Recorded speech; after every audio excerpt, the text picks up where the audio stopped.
मित्रांनो, गणेशोत्सव सध्या सुरू आहे आणि कोकणात एक अशी पद्धत आहे की विसर्जन झाल्यानंतरच्या दिवशी कूर जागवले जातात त्या रात्री.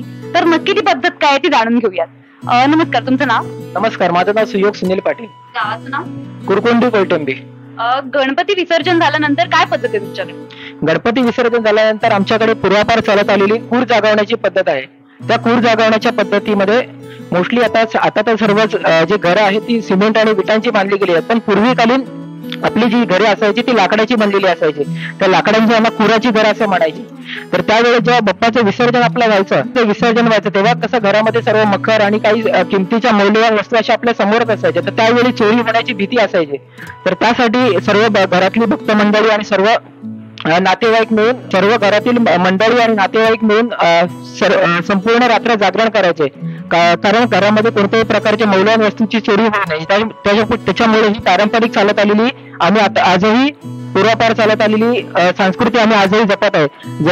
कदाचित आमच्या आता जी काळातली घरं आहेत ती सर्व घरं विटा आणि सिमेंटची बनलेली आहेत, पण आमची जी परंपरा आहे ती आम्ही पुढपर्यंत कंटिन्यू करत राहणार आहेत. मग यामागे कोणतंही शास्त्रीय कारण नाही असं म्हणायचं?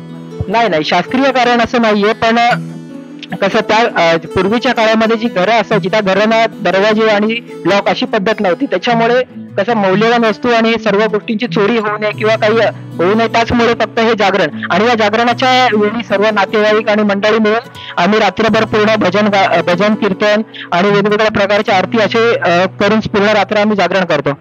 बरं, तर म्हणजे तुम्ही पाहिलं की कशा पद्धतीने हे सगळे जण भजन कीर्तन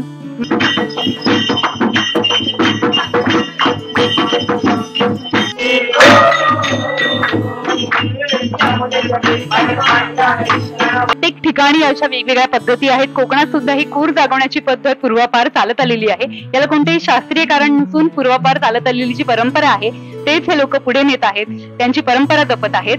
आणि कोकणात अनेक ठिकाणी अशा वेगवेगळ्या परंपरा संस्कृती अजूनही चालू आहेत. साक्षी पाटील, लोकल 18, अलिबाग.